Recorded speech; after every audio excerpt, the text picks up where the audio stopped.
এই ধৈর্য কি কোনো গুণ, কোনো অনুভূতি, কোনো দৃষ্টিভঙ্গি? আমার জন্য ধৈর্য এক বাহন।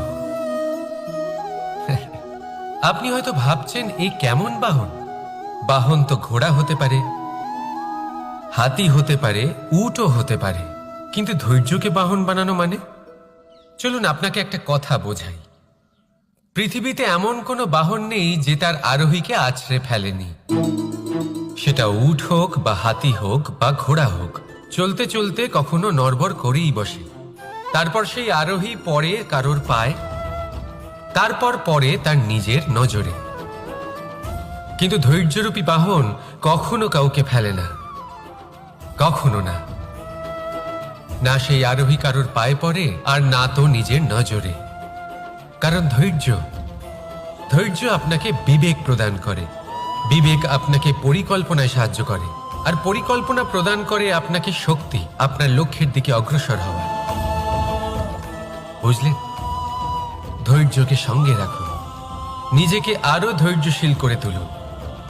এই ধৈর্যের সাহায্যে আরোহণ করে দেখুন কিভাবে এই বাহন আপনাকে আপনার গন্তব্যে পৌঁছে দেবে। রাধা রাধা। অর্ধাঙ্গিনী। আপনার জীবনে অর্ধাঙ্গিনীর ভূমিকা কি হতে পারে? আপনি বলবেন সেরকমই যেমন আমার জীবনে রুক্মিণীর ভূমিকা। এটা সত্যি, কিন্তু এটাও সত্যি কথা যে আমার আর রুক্মিণীর এই সম্পর্ক তাকে আরো গভীর করার জন্য অত্যন্ত প্রয়োজনীয় হলো আমরা প্রথমে বন্ধু হই। একজন ভালো স্বামী বা স্ত্রী হবার প্রথম পদক্ষেপ বন্ধুত্ব, অর্থাৎ সখা প্রেম। যতক্ষণ না এক স্বামী স্ত্রী নিজেদের সম্পর্কে বন্ধুত্বের মাহাত্ম্য বুঝতে পারবেন না, ততক্ষণ এই সম্পর্ক যেন অপূর্ণ থেকে যাবে। আর তারপর এই সম্পর্কে জন্ম নেয় সেই অনুভূতি, যেমন অধিকার, যেমন অভিমান। এই দুই ভাবনা যা এই সম্পর্ক ভাঙার প্রথম পদক্ষেপ হয়ে থাকে। সেই জন্য নিজের দাম্পত্য জীবনে অধিকার ফলানোর আগে নিজেকে জিজ্ঞাসা করুন, আপনি কি আপনার জীবনসঙ্গীর সব থেকে ভালো সখা হতে পেরেছেন? সম্পর্ক আরো উন্নত হবে। রাধা রাধা। বিবাহ। একজন নারীর জীবনে বিবাহের গুরুত্ব কতটা? আসুন আমরা কথা বলি রুক্মিণীকে নিয়ে। একজন নারী যিনি পবিত্র মানসিকতা নিয়ে কাউকে ভালোবেসেছেন, তাকে বিয়ে করতে চেয়েছেন। এবার বিয়ে মানে কাউকে পাওয়া, মানে কারোর হাত ধরে আগামী সমস্ত জীবন তার সাথে কাটিয়ে দেওয়া। এবার আমার হাত ধরে রুক্মিণী বিয়ের সুখ তো নিশ্চয়ই পেয়েছে, কিন্তু ওর এই প্রেমের যাত্রা এর অন্ত হলো না, বরং তা শুরু হলো। এবার রুক্মিণীর জীবনে সেই অধ্যায় শুরু হয়ে গেছে যেখানে ওকে সেই মানুষকে বুঝতে হবে যার হাত ধরে সমস্ত জীবন অতিবাহিত করার সিদ্ধান্ত নিয়েছে সে। এবার এরকম একটা সময় প্রত্যেকের জীবনে এসে থাকে। প্রত্যেকের মানে আপনারও। আপনার জীবনেও এমন এক সময় আসবে, তার জন্য তৈরি থাকুন। নিজের মনে যা যা বিকার আছে তা কোথাও ত্যাগ করে আসুন, আর পরিশুদ্ধ ভালোবাসা দিয়ে, পবিত্র মন দিয়ে নিজের জীবন সাথীকে বোঝার চেষ্টা করুন, কোনো আশা না রেখে। যদি এরকম করতে পারেন তবেই কঠিন পরীক্ষায় উত্তীর্ণ হবেন, নয়তো নয়। রাধা রাধা। অনেকে আমাকে অনেকবার জিজ্ঞেস করেছেন যে কানাই, রুক্মিণী হলো তোমার অর্ধাঙ্গিনী, তাহলে কেন ওর এই যাত্রা এত কঠিন হলো? কেন তোমার এই অগাধ অখণ্ড ভালোবাসা পাওয়ার জন্য ওকে এত কঠিন পরীক্ষার সম্মুখীন হতে হলো? আসুন আমি আপনাকে একটা কথা বোঝাই। অগাধ অখণ্ড ভালোবাসার এই পথ তা তো কঠিনই হবে। এবার এরকমই এক যাত্রা করতে হয়েছে রুক্মিণীকে, পরিশুদ্ধ ভালোবাসা বুঝতে পারার যাত্রা। এমন ভালোবাসা যা কিনা ক্রোধ, ভয়, মোহ, অধিকার, অহংকার, হিংসা এই সমস্ত বিকারের ঊর্ধ্বে। এবার এই যাত্রায় ওকে সাহায্য করবে রাধা। আর শুধু তাই নয়, আমি আপনাকে বলি, সংসারের প্রত্যেক নারী এই যাত্রা করে থাকেন। এবার যে নারী এই যাত্রার শেষ পর্যন্ত পৌঁছতে পারেন, তিনি এক উচ্চ স্তরে পৌঁছে যেতে পারেন, যেখানে তাকে বলা হয় অর্ধাঙ্গিনী। রাধা রাধা। সমস্যা। এবারে বলুন, সমস্যা কার জীবনে নেই? প্রত্যেকের জীবনে সমস্যা থাকেই। হ্যাঁ, ঠিক আছে, জীবন আছে যখন, তখন সময়ের সাথে সমস্যাও আসবে। কিন্তু প্রত্যেক সমস্যাই কি সময়ই নিয়ে আসে? না, আপনি সমস্ত সমস্যার দায় সময়কে দিতে পারেন না।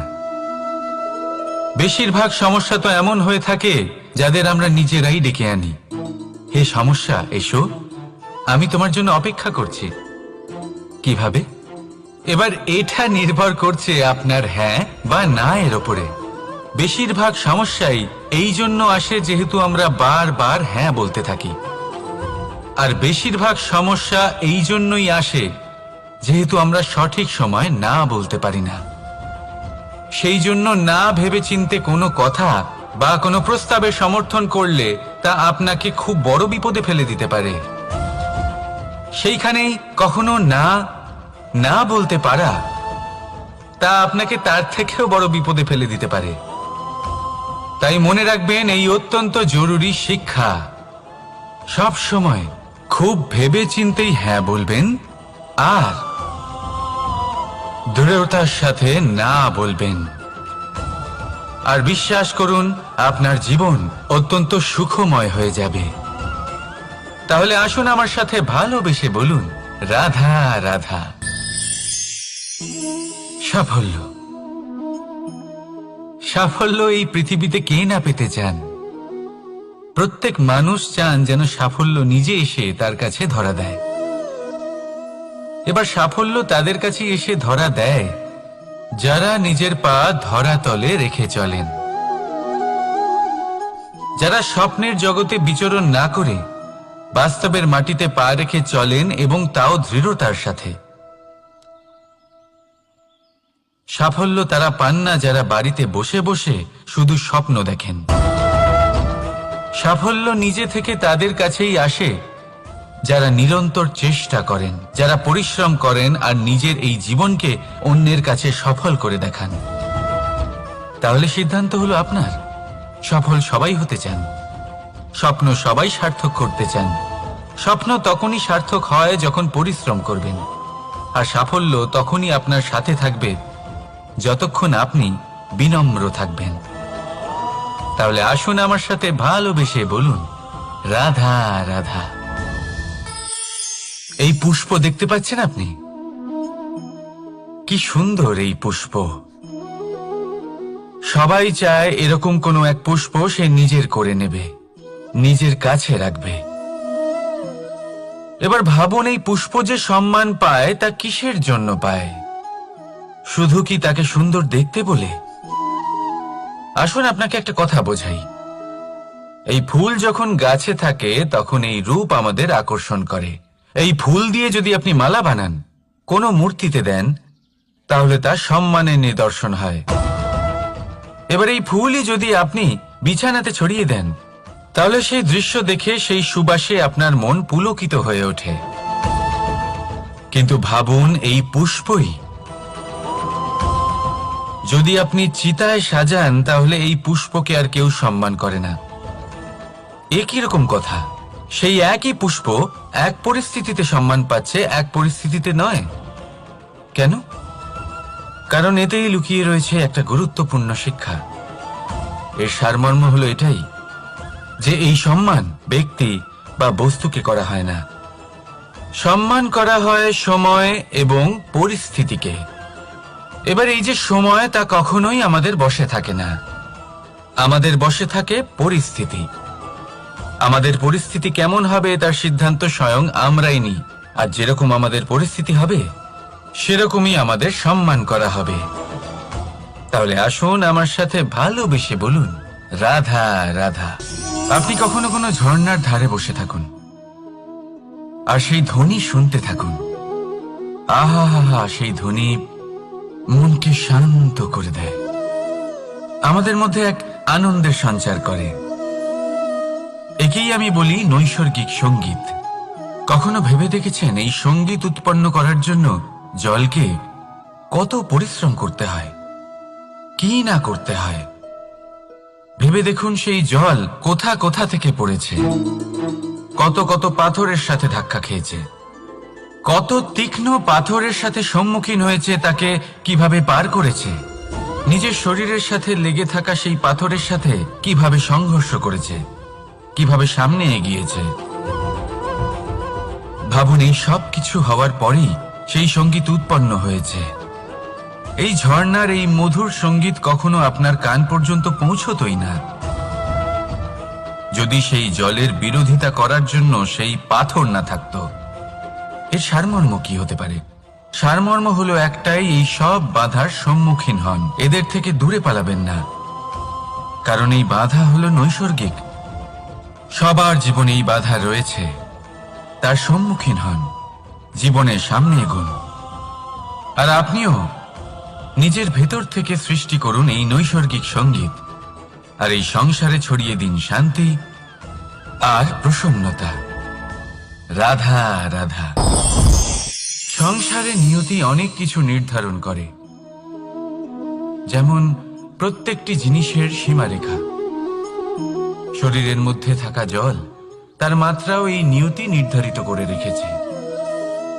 কি করে? দেখুন, যদি সঠিক সময়ে আপনি পরিশ্রম করে নিজের ঘাম না ঝরান, তাহলে কিছু সময় পরে আপনার চোখের জল অবশ্যই ঝরবে। কারণ সবকিছু যদি ভাগ্যের জোরে পেয়ে যাওয়া যায়, তাকে কর্মের দ্বারা সামলে রাখতে হয়। যদি পরিশ্রম করতে থাকেন, তাহলে যা পেয়েছেন তা সামলে রাখতে পারবেন, আর যা যা আপনি পেতে চান তা অবশ্যই পাবেন। কিন্তু যদি পরিশ্রমের থেকে দূরে থাকেন, তাহলে যা পেয়েছেন তা তো হারিয়ে ফেলবেনই, আর যা পেতে চান তার তো কোনো প্রশ্নই ওঠে না, আর বয়ে যাবে শুধুমাত্র অশ্রু। এবার সিদ্ধান্ত আপনার। কি ঝরাতে চাইবেন আপনি? ঘাম নাকি অশ্রু? রাধা রাধা। এই জীবনে মানুষ শুধু তিনটি জিনিসের পেছনে ছোটে: ছায়া অর্থাৎ সঙ্গী সম্মান, কায়া অর্থাৎ সুন্দর বলিষ্ঠ শরীর, আর তৃতীয় হল মায়া অর্থাৎ ঐশ্বর্য। এবার অবাক করার মতো বিষয় হলো, সময় এলে পরে এই তিনটি বস্তুই সবার আগে আপনাকে ত্যাগ করে। অন্ধকারে ছায়া আপনাকে ত্যাগ করে, বার্ধক্যে কায়া আপনাকে ত্যাগ করে, আর অন্তিম সময়ে মায়াও আপনাকে ত্যাগ করে। এগুলো কিছুই কাজে আসে না যার পেছনে আপনি সারা জীবন দৌড়েই যাচ্ছিলেন। যদি কিছু কাজে লাগে, তা হলো আপনার প্রেমপূর্ণ ব্যবহার যা আপনি সংসারকে দিয়েছেন। এ হলো সেই প্রেম যা অন্ধকারে প্রদীপ হয়ে আপনাকে আলো দেবে। এ হলো সেই প্রেম যা বার্ধক্যে হাত রূপে আপনাকে শক্তি দেবে, সহায়তা করবে। আর যখন আপনার কাছে অর্থ থাকবে না, তখন এই প্রেমই আপনাকে সামর্থ্য যোগাবে। জীবনে যদি কিছু উপার্জন করতে চান, তাহলে শুধু প্রেম উপার্জন করুন। যদি আপনিও আমার মতো দূরের কথা ভাবতে চান, তাহলে শুধুমাত্র প্রেম উপার্জন করুন। আর এখন এই প্রেম ভাব নিয়েই বলুন, রাধা রাধা। কখনো প্রদীপ জ্বালাতে গিয়ে আপনার হাত পুড়ে গেছে? একবার মনে করে দেখুন সেই অনুভূতি। এক্ষুনি মনের মধ্যে যন্ত্রণার এক অনুভূতি বয়ে যাবে। কখনো হাঁটতে হাঁটতে পায়ে কাঁটা ফুটে গেছে? মনে করুন, এক্ষুনি মনের মধ্যে যন্ত্রণার এক অনুভূতি বয়ে যাবে। এরকম কেন হয়ে থাকে? কষ্ট তো শুধু তখন হয়েছিল, কিন্তু যদি আজ মনে করেন, তাহলে সেই যন্ত্রণা আপনার মনে মাথায় থেকেই যায়। এরকম কেন হয়ে থাকে যে জীবনে যখনই আমরা যন্ত্রণার অনুভব করি, তারপর আমরা সেই যন্ত্রণা নিজের সাথে বহন করে নিয়ে চলি? কারণ হলো একটাই, চিন্তা।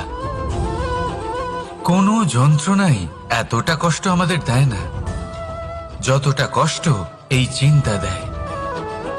তাহলে এই চিন্তা ত্যাগ করুন আর ভাবুন যে কিভাবে নিজেকে সব সময় আনন্দে রাখা যায়। আর অতীতকাল এবং ভবিষ্যতের চিন্তা ছেড়ে দিন, এই বিষয়ে ভাবাই ছেড়ে দিন। শুধুমাত্র এটা ভেবে নিন যে আজ আমায় নিজেকে আনন্দে রাখতে হবে, যে করেই হোক। এটা করা শুরু করে দিন। তারপর আপনি দেখবেন আপনার কাল, পরশু, পরের সপ্তাহ, সমস্ত মাস, সমস্ত বছর, পরের বছর, সম্পূর্ণ জীবন আপনি শুধুমাত্র প্রসন্নতাই পাবেন। এবার আসুন এই প্রসন্নতার সাথেই বলুন, রাধা রাধা। কখনো ভেবে দেখেছেন আমরা জিহ্বার সাথে সাথে কান কেন পেয়েছি? এবার আপনি বলবেন এ তো সহজ কথা, যাতে আমরা কথা বলার সাথে সাথে শুনতেও শিখি। এবারের আরো একটা গুরুত্ব আছে। আগে আমাকে বলুন, নিজের প্রশংসা শুনতে কার না ভালো লাগে? সবারই ভালো লাগে। এটাই হলো মূল কথা।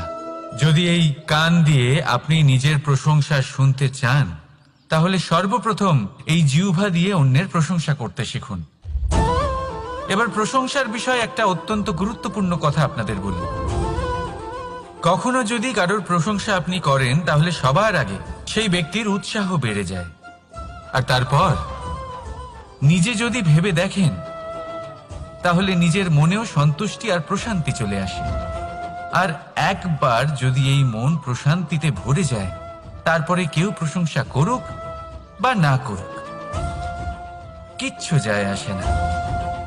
সেই জন্য সবসময় অন্যের সম্মান করবেন, স্নেহ করবেন, প্রশংসা করবেন, সুখ ভাগ করে নেবেন। যার মধ্যে যেটা ভালো আছে তা বলুন, তাকে মনে করান তিনিও ভালো, তার উৎসাহ বাড়িয়ে তুলুন। তিনি জীবনে সামনে এগোবেন, আর এই ব্রহ্মাণ্ড আপনাকে কখনো পিছিয়ে থাকতে দেবে না। রাধা রাধা। সত্য এবং অসত্য দুটোর মধ্যে পার্থক্য কি আছে? পার্থক্য হলো অ অক্ষরটার। এবার অ দিয়ে হতে পারে আরম্ভ, অ দিয়ে হতে পারে অন্ত। সত্য হলো সেটা যেখানে সমস্ত পথের আরম্ভ হয়, অসত্য সেটা যেখানে সমস্ত পথের শেষ হয়। এবার এরা চলতে হয়তো পারে না, কিন্তু তাও ছাপ রেখেই যায়। সত্য সেই ছাপ রেখে যায় যা একটা উজ্জ্বল উৎকৃষ্ট উদাহরণ হতে পারে, আর অসত্য সেই উদাহরণ তৈরি করে যা একটা কলঙ্কিত ইতিহাস তৈরি করে। এখন আপনি আগামী সময়ের জন্য কেমন ছাপ রেখে যাবেন, এই সিদ্ধান্ত পুরোপুরি আপনার। রাধা রাধা। চলুন একটা প্রশ্ন করি। কোন মানুষকে জিজ্ঞাসা করবেন যে সে মূর্খ, অলস, বিবেকহীন, অসফল, এইসব বিশেষণ দিয়ে নিজেকে পরিচিত করতে চাইবে? না। কাউকে জিজ্ঞাসা করুন আপনি কি মূর্খ? না।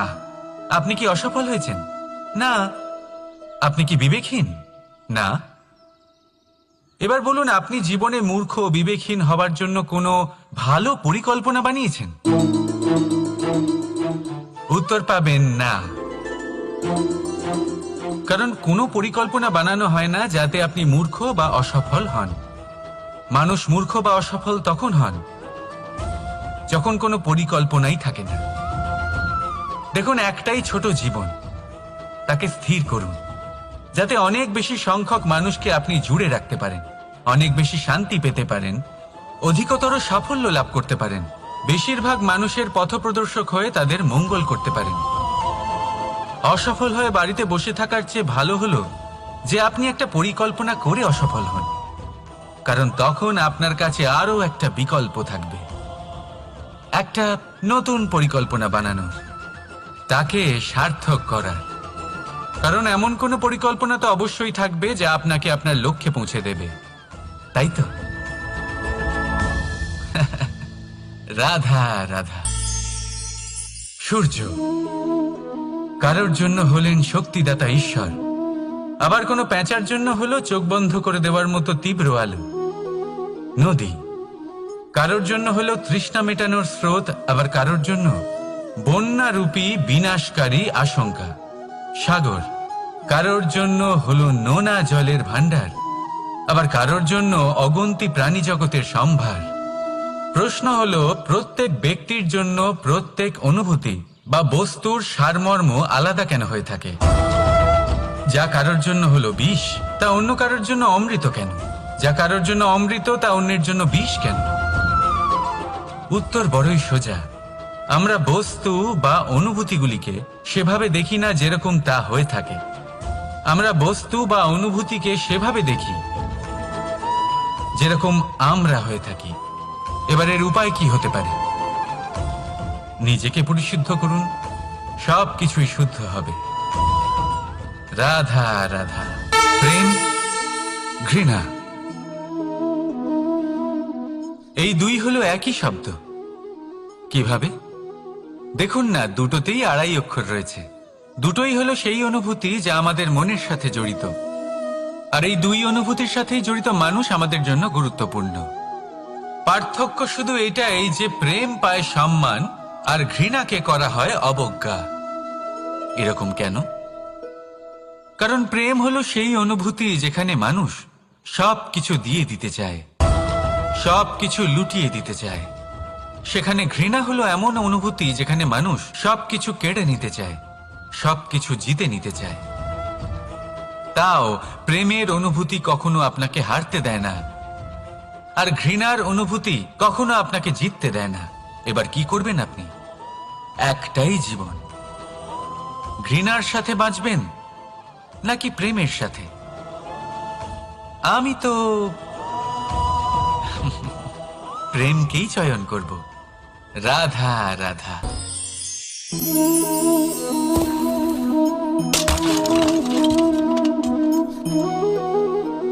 এ কি হলো? আমি আঘাত পেতেই এটা হাত থেকে পড়ে গেল কেন? ভেঙে গেল কেন? এবার আপনি বলবেন, এরকমই তো হয়ে থাকে এই জীবনে, এই সংসারে। আঘাত লাগার পরে আমাদের হাতে যা থাকে তা পড়ে যায়, যা তৈরি হয় তা ভেঙেও যায়। কিন্তু এটা কি সত্যি? আপনাকে একটা কথা বলে রাখি, আঘাত পেয়ে পড়ে যাবার পরে সংসারের যে কোনো বস্তুই হাত থেকে পড়ে যাক না কেন, সাফল্য অবশ্যই আসে। যতই খারাপভাবে আপনি পড়ে যান, আপনি আঘাত পান, ভবিষ্যৎ অবশ্যই ভালো হবে। কারণ এই আঘাত, অসফলতা, এই অসুবিধা, এগুলো আমাদের এমনভাবে পরিশুদ্ধ করে যেমন আগুন সোনাকে করে থাকে। সেই জন্য জীবনে শুধু সামনে এগোতে থাকুন, দৃঢ়তার সাথে এগোতে থাকুন, আর কখনো আঘাত পেয়ে পড়ে যেতে ভয় পাবেন না। কারণ এটা আসন্ন সাফল্যের সংকেত। আর সাফল্য তখনই আসবে যখন আপনি পড়ে যাবেন, যখন আপনি আবার উঠে দাঁড়াবেন এবং আপনি আবার জীবনে সামনে এগোতে থাকবেন। রাধা রাধা। সময় অত্যন্ত কঠোর প্রভু। আপনি অনেক লোককে এটা বলতে শুনে থাকবেন, আমার কাছে এত সময় নেই, এই কাজে আসলে অনেক সময় লেগে যাবে, এই বিষয়ে ভাবার জন্য আমার সময় লাগবে। আচ্ছা, আমি আপনাকে একটা কথা বলে রাখি, যদি আপনি এটা নিশ্চিত করার জন্য বেশি সময় নিয়ে ফেলেন যে আপনার কি করা উচিত, তাহলে সময় এটা নিশ্চয়ই করে নেবে যে আপনার সাথে কি করা যেতে পারে। কারণ এই সময় এ কিন্তু অত্যন্ত কঠোর। যতক্ষণ আপনার সাথে রয়েছে এর সমাদর করতে শিখুন, এর সম্মান করতে শিখুন, এর সদ্ব্যবহার করতে শিখুন। যদি এরকম না করেন, তাহলে এই সময়ের নিজেকে আর আপনাকে বদলাতে অধিক সময় লাগবে না। তাহলে আসুন, এবার সময় এসে গেছে ভালোবেসে বলার রাধা রাধা। এই পাথর দেখছেন আপনি, নদীর তলদেশে পাওয়া যায়। প্রয়াস করতে থাকে যাতে নদীর জল প্রবাহকে আটকাতে পারে। আটকাতে কি পারে? কখনোই নয়, বরং তার ধারালো কোণাগুলো মসৃণ হয়ে যায়। এবার এ থেকে কি শিক্ষা পাওয়া যায়? এর থেকে এটাই শিক্ষা পাওয়া যায় যে ব্যক্তি দৃঢ়তার সাথে জীবনে শুধু আগে এগোতে থাকেন না থেমে, তিনি না শুধু নিজের লক্ষ্য প্রাপ্তি করতে পারেন, বরং নিজের পথের সমস্ত বাধার অস্তিত্বই পাল্টে দিতে পারেন। তাহলে আপনি কি হতে চাইবেন? সেই ব্যক্তি যিনি নিজের বাধাকে দূরে ঠেলে আগে এগোতে পারেন, নাকি সেই ব্যক্তি যিনি অন্য কারোর পথে বাধা হয়ে থেকে তার নিজের অস্তিত্বই হারিয়ে ফেলেন? সিদ্ধান্ত হলো আপনার। রাধা রাধা।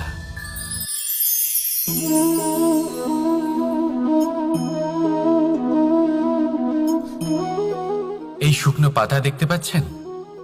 এটা কখনো গাছের ডালে ছিল, সবুজ তরতাজা, বৃক্ষকে পুষ্টি দান করত। কিন্তু যেই এটা শুকিয়ে গেল, যেই ও পুষ্টি সরবরাহ করা বন্ধ করে দিল, ওকে ফেলে দেওয়া হলো। এবার আপনি বলবেন, এটাই তো হলো সত্যি, এটাই তো হলো সংসারের তিক্ত সত্যি। এই সংসার ততক্ষণ পর্যন্তই আপনাকে নিজের সাথে রাখবে যতক্ষণ আপনি নিজেকে উপযুক্ত বানিয়ে রাখতে পারবেন। আমি এটা বলবো না যে এটা হলো মিথ্যে, কিন্তু এটা অবশ্যই বলবো যে এটা সম্পূর্ণ সত্যি নয়। সম্পূর্ণ সত্যি হলো এটাই যে যদি আপনি চান তাহলে চিরকালের জন্য সংসারকে পুষ্টি দান করতে পারেন, আর চিরকালের জন্য সংসার আপনাকে নিজের সঙ্গে রাখতে পারে। কিভাবে? এই শুকনো পাতার উদাহরণই আপনাকে দিচ্ছি। এই শুকনো পাতা প্রথমে টুকরো হবে, তারপরে বৃষ্টির জলের সাথে গলে যাবে, তারপর সার হবে, তারপর সেই বৃক্ষের গোড়াতেই সমাহিত হবে, একটা নতুন অঙ্কুরকে একটা নতুন জীবন দেবে। তাহলে আপনি ভাবুন, আপনি নিজের জীবনের সাথে কি করতে চান? যদি কখনো আপনি পড়ে যান, অসফল হয়ে থাকেন, তাহলে আপনি কি এই উৎসাহ হারিয়ে ফেলবেন, নাকি আবার উঠে দাঁড়াবেন আর আবার এক নতুন সংসারের রচনা করবেন? সিদ্ধান্ত আপনার। রাধা রাধা। জীবনে দুই ধরনের আবেগ রয়েছে যার কোনো মূল্য নেই। আমার কথার অর্থ এটা নয় যে এদের কোনো গুরুত্ব নেই, গুরুত্ব যথেষ্টই রয়েছে, শুধু এদের জন্য আপনাকে কোনো মূল্য দিতে হয় না। প্রথম আবেগ হলো আনন্দ, প্রসন্নতা। এটা আপনি যে কোনো জায়গায় খুঁজে পেতে পারেন যদি আপনি খুঁজে পেতে চান। আপনি কোনো পুষ্পের সৌন্দর্য দেখে প্রসন্ন হতে পারেন। বায়ুর কারণে যখন একটি বৃক্ষ শিহরিত হয় সেটা দেখে আপনি প্রসন্ন হতে পারেন। একটা ছোট্ট শিশুর কলরব শুনেও আপনি প্রসন্ন হতে পারেন। একটা ক্রন্দনরত বালককে হাসিয়ে আপনি প্রসন্ন হতে পারেন। সবকিছু আপনার উপর নির্ভরশীল। সেখানে আরেকটি আবেগ হলো দুশ্চিন্তা। মানুষ বড়ই দুশ্চিন্তা করতে থাকে। আজ আমি এই কাজ করেছি, সেই বিষয়ে চিন্তা। আজ আমি এই কাজ করতে পারিনি, সেই বিষয়ে চিন্তা। কাল আমাকে এই কাজ করতে হবে, সেই নিয়ে চিন্তা। আমি কি সেই কাজটা করতে পারবো, সেই বিষয়েও দুশ্চিন্তা। চিন্তা সর্বত্র রয়েছে, যার জন্য মূল্য দিতে হয় না। যত চান আপনি একত্রিত করতে পারেন। একটা গুরুত্বপূর্ণ কথা মনে রাখবেন, প্রসন্নতা জীবনের একটা নতুন সূত্রপাত। সেখানে দুশ্চিন্তা হলো জীবনের চিতার সমান। এবার এই দুটি আবেগ হলো মূল্যহীন, দুটোই আপনার সামনে আছে। কোনটা চয়ন করবেন আপনি, দুশ্চিন্তা নাকি প্রসন্নতা? সিদ্ধান্ত আপনারই। আসুন আর আমার সাথে ভালোবেসে বলুন, রাধা রাধা। ধন, সম্পত্তি, এগুলো আসলে কি? এগুলো শুধু সেই মূল্য যার দ্বারা আমরা কোনো কিছু অর্জন করতে পারি। এবার এই ধনের দ্বারা এই সংসারে অনেক কিছু লাভ করা সম্ভব, কিন্তু সেই সব কিছুই শুধুমাত্র ভৌতিক বস্তুই হবে, ভৌতিক সামগ্রী, ভৌতিক সুবিধা। অর্থাৎ আপনার কাছে যতই ধন থাকুক, তা আপনাকে শান্তির ঘুম এনে দিতে পারবে না, আপনাকে জীবনের বাস্তব সুখের অনুভূতি লাভ করাতে পারবে না, কারণ এগুলো ভৌতিক ধন। এই ভৌতিক বস্তুই অর্জন করাতে সক্ষম। বাস্তবিক ধন কি? যদি এই প্রশ্ন আপনার মনে আসে, তাহলে তার উত্তর আমি আপনাকে দেব একটা উদাহরণের মাধ্যমে। কখনো আপনি শুনে থাকবেন যে একজন পিতা আজীবন অনিষ্ট করেন, অনর্থ করেন, খারাপ কাজ করেন শুধু ধন অর্জনের জন্য। তিনি ভাবেন যে আমি ধন অর্জন করব আর নিজের সন্তানকে একটা উজ্জ্বল ভবিষ্যৎ প্রদান করব, একটা সুখ স্বাচ্ছন্দ্যময় জীবন দান করব। এবার সন্তান যখন জন্ম লাভ করে তখন সে ভাগ্যের জোরে সেই ধন ভোগ করে। যেরকম সে পায় সেরকমই তার ব্যবহার সে করে। কখনো আপনি এটাও দেখে থাকবেন যে সেই সন্তান সমস্ত ধন নষ্ট করে ফেলে, আর সেই পিতা যিনি সমস্ত ধন সঞ্চয় করেছেন, যিনি সেই ধনের প্রভু, আজ সেই ধনের প্রহরী হয়ে রয়েছেন।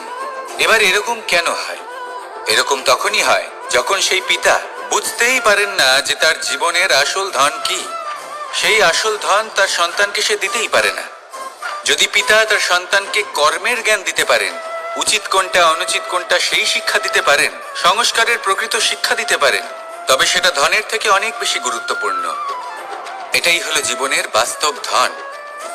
আপনি সেই কথা তো অবশ্যই শুনে থাকবেন, কুসন্তান হলে ধন সঞ্চয় করে কি হবে, সুসন্তান হলে ধন সঞ্চয় করে কি হবে। সন্তান যদি কুপুত্র হয় তাহলে সব নষ্ট করে ফেলবে, আর সন্তান যদি সুপুত্র হয় তাহলে ধন থাকুক না থাকুক সে নিজেই কর্মের পথে অগ্রসর হয়ে ধন অর্জন করবে আর নিজের জন্য এক উজ্জ্বল ভবিষ্যৎ গড়ে তুলবে। তাই সন্তানকে সম্পদ দেওয়ার আগে কর্মের জ্ঞান দান করুন, সুশিক্ষা দিন, কারণ এটাই হলো জীবনের প্রকৃত ধন। আসুন আর আমার সাথে ভালোবেসে বলুন, রাধা রাধা। এ হলো গোলাপ ফুল। একে আমরা সকলেই চিনি। সমগ্র সংসার ভালোবাসে এই পুষ্পকে। এই ফুল দেখতেও সুন্দর। সবথেকে বেশি গুরুত্বপূর্ণ কথা হলো এর সুগন্ধ, যা দূর দূরান্ত থেকে ব্যক্তিদেরকে আকৃষ্ট করে। এই সুন্দর পুষ্প একটু মন দিয়ে দেখলেই দেখা যায় এর নিচে কাঁটা রয়েছে। এই সংসার বলে, এ প্রকৃতির কেমন রচনা, এত কোমল পুষ্প, এটা কি তীক্ষ্ণ কাঁটা সহ প্রস্ফুটিত হয়? এটাই হলো জীবনের সত্য। আমাদের অন্তরের সদ্গুণ, সেগুলিও এই ফুলের মতোই সুন্দর। সংসারের সৌন্দর্য দেখতে পায়, এর সুগন্ধ চতুর্দিকে ছড়িয়ে পড়ে। কিন্তু এই সদ্গুণ জাগ্রত করে তোলার জন্য কঠোর পরিশ্রম করতে হয়, প্রতিনিয়ত চেষ্টা করে যেতে হয়। তাই জন্য যদি আপনি জানেন আপনার পথ উচিত কিন্তু তা কাঁটায় পরিপূর্ণ, তাহলে থামবেন না, চলতে থাকুন। একবার যদি অন্তরের সদ্গুণ জাগ্রত হয় তাহলে এই সংসারের সৌন্দর্য দেখবে আর সুগন্ধে আকর্ষিত হয়ে আপনার কাছে আসবে। এই মন, এই জীবন প্রসন্ন হয়ে বলবে, রাধা রাধা।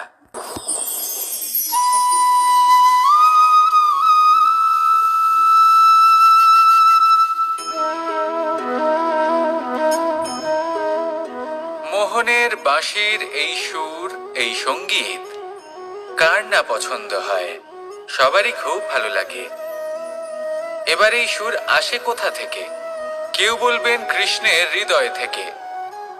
সত্য কথা, এই সুর হৃদয় থেকে নির্গত হয় এবং প্রকট হয় এই বাঁশি থেকে। এই বাঁশিটাকে দেখুন, এই ছিদ্রগুলি দেখুন, প্রত্যেকটা সুর থেকে নিজস্ব একটা স্বর নির্গত হয়। এবার যে ব্যক্তি এই সমস্ত সুর এবং স্বর বুঝতে পারেন, এতে নিপুণ, তিনি এই বাঁশির দ্বারা যে সুর নির্গত করবেন তা তো মধুর অবশ্যই হবে। এবার জীবনের সাথেও কিছুটা এরকমই ঘটে। জীবনের কিছু নীতি থাকে, অর্থ, কুটুম্ব এবং আধ্যাত্মিক। যদি জীবনের প্রত্যেকটা মুহূর্ত সুখময় হয় এরকম আপনি চান, তাহলে এই তিনটি নীতিতে আপনাকে নিপুণ হতে হবে। কোনো একটি বিশেষ নীতির প্রতি যদি আপনি বেশি ঝুঁকে পড়েন, তাহলে বাকি দুই নীতি থেকে যা সুখ লাভ করা সম্ভব তা পারবেন না। ধন অর্জন করতে হবে পরিবারের জন্য, পরিবারের সুখ মনের শান্তির জন্য, মনে শান্তির প্রয়োজন মনের শুদ্ধতার জন্য। যখন এই মন শুদ্ধ হবে, জীবন শুদ্ধ হবে, পবিত্র হবে, সুন্দর হবে এবং ভালোবেসে বলবে, রাধা রাধা। জীবনের প্রত্যেক মুহূর্ত আমাদের কিছু না কিছু শিক্ষা দেয়, নির্ভর করছে আমাদের দৃষ্টিভঙ্গির উপর। যেমন নদী হলো আমার অত্যন্ত প্রিয়, নদীতে ভ্রমণ করতে আমার খুব ভালো লাগে। কি বলেন? নদীতে সবসময় নতুন কিছু থাকে, ও পুরনো কিছুই নিয়ে বসে থাকে না।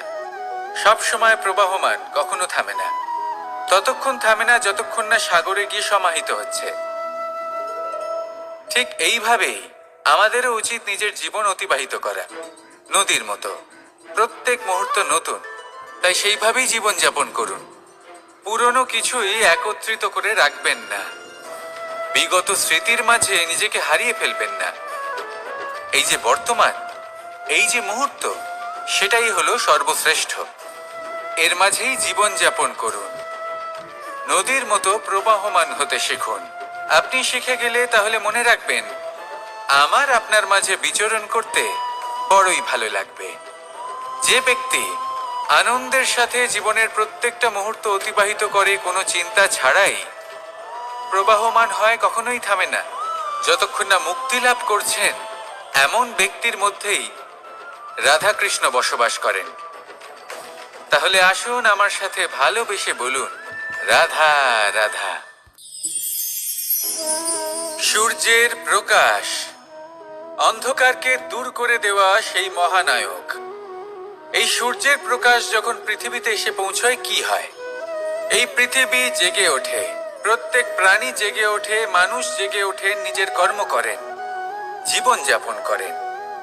এই ঘুমের মৃতপ্রায় স্থিতি কাটিয়ে উঠে জীবন যাপন করতে শেখেন। এটাই হলো প্রভাব সূর্যের প্রকাশের। এবার এই প্রকাশ যে সূর্যের থেকে পাই, তিনি কি করেন? তিনি নিজেকে জ্বালান আমাদের জীবন প্রদান করার জন্য। প্রত্যেকটা মুহূর্ত তিনি তাপ সহ্য করেন, আমরা যাতে সেই প্রকাশ লাভ করি। এটাই হলো জীবনের সারমর্ম।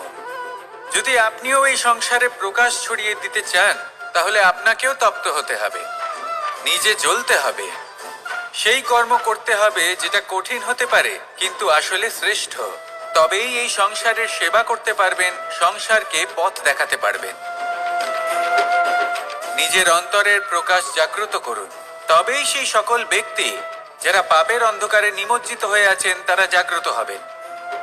সেই সকল ব্যক্তিকে জাগিয়ে তুলুন, প্রেরিত করে তুলুন সুখী হওয়ার জন্য, যারা সুখী হতে পারছেন না। সেই সকলকে প্রেরিত করুন সাফল্য লাভের, যারা সফল হতে পারছেন না। নিজের অন্তরের সূর্যকে জাগ্রত করুন, চারিদিকে শুধু প্রকাশই প্রকাশ হবে, জীবনই জীবন থাকবে, আনন্দই আনন্দ থাকবে। আর এই মন বারবার প্রসন্ন চিত্তে বলে উঠবে, রাধা রাধা।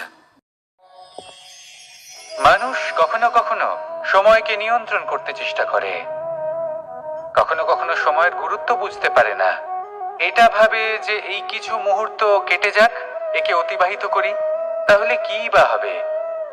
কয়েকটা মুহূর্ত মাত্র, কিন্তু তা নয়। আজকের একটা মুহূর্ত ভবিষ্যতের অনেক বড় পরিবর্তনের ভিত হতে পারে।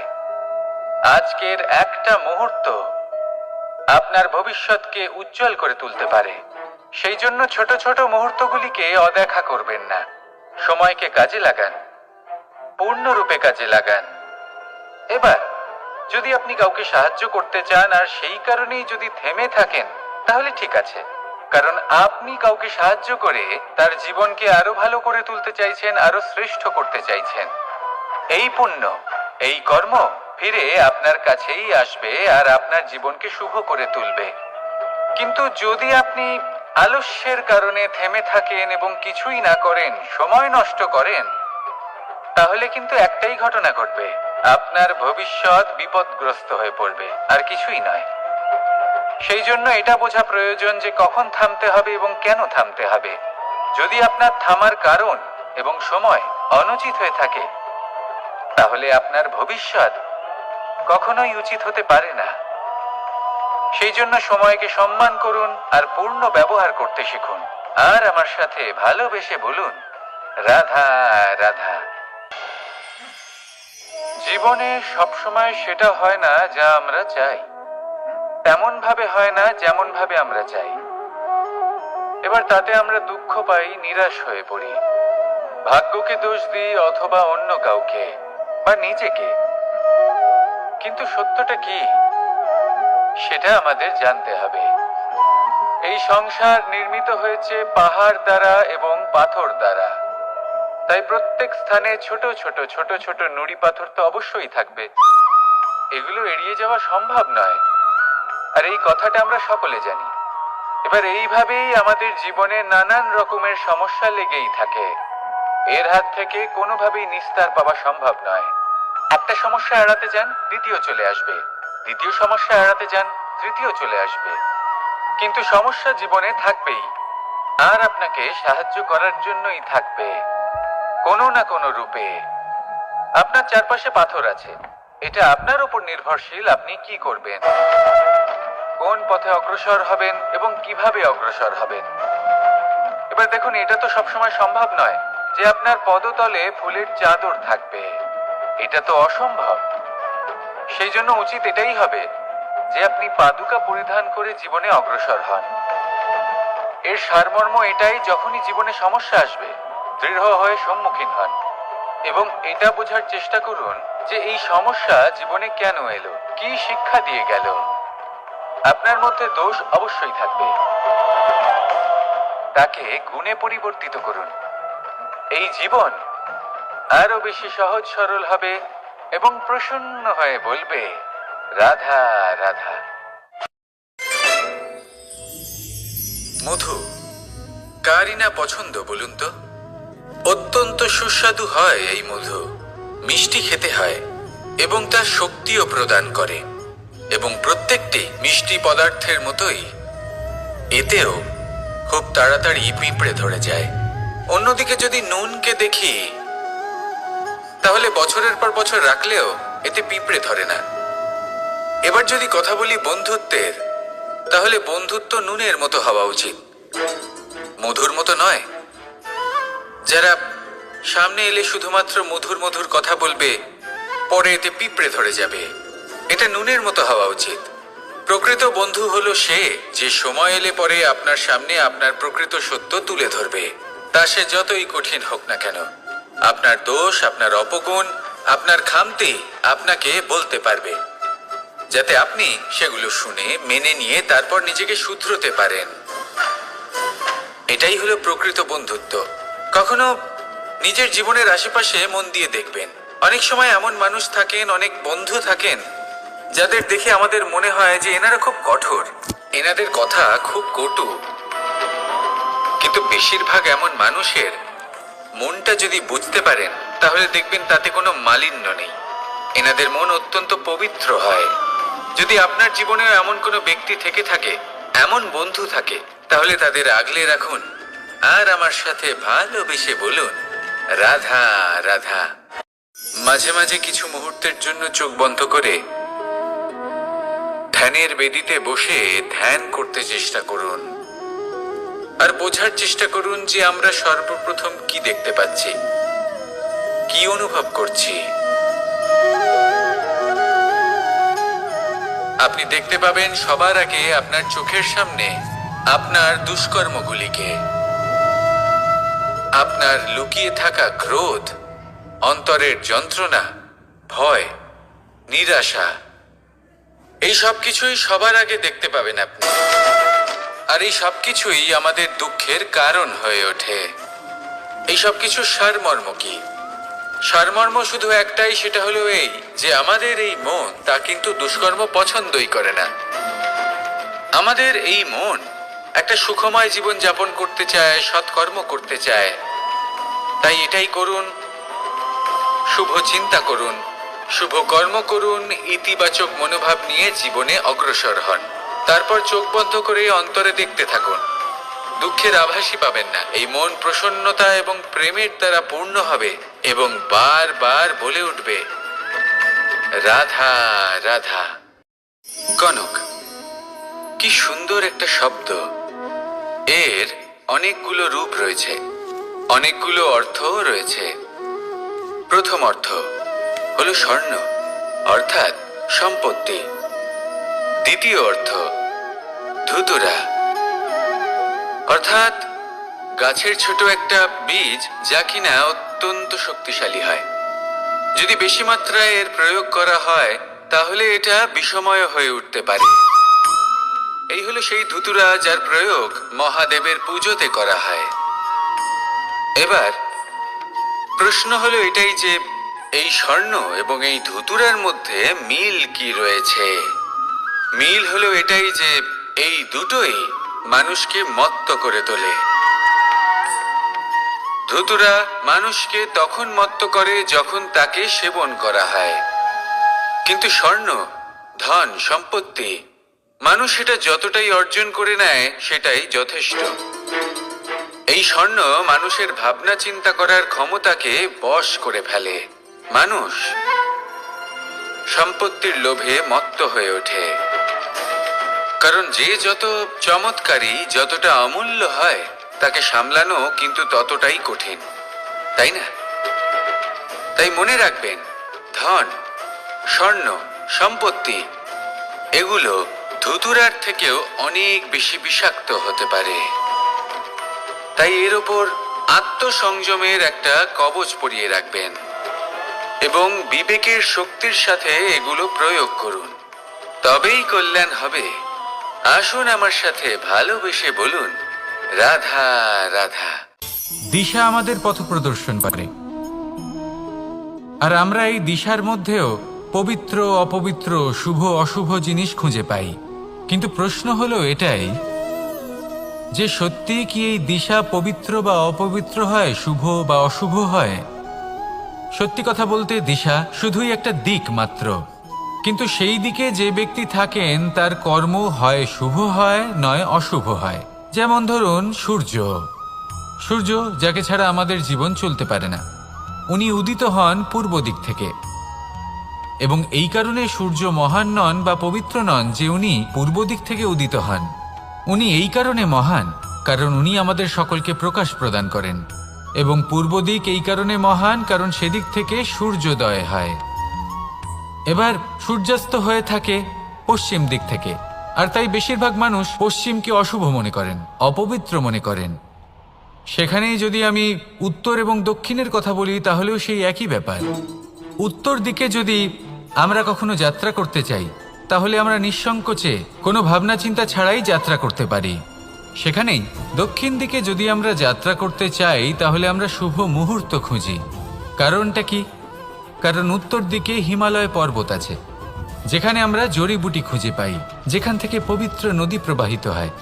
সেখানেই দক্ষিণ দিকে আছে বিশাল নোনা জলের সাগর।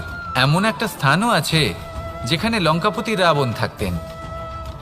আর হয়তো এই সকল কর্মের কারণেই আমাদের দৃষ্টিভঙ্গি এমন হয়ে গেছে। তাই আপনার কর্ম সবসময় যথাসম্ভব শ্রেষ্ঠ রাখুন, কারণ আপনার কর্ম শুধু আপনার জন্যই নয়, আপনি যেখানে আছেন, আপনার কুল, আপনার স্থান, আপনার দিশা, এই সব কিছুর ওপর তার প্রভাব পড়বে। তাই সবসময় শুভ কর্ম করুন এবং আমার সাথে ভালোবেসে বলুন, রাধা রাধা।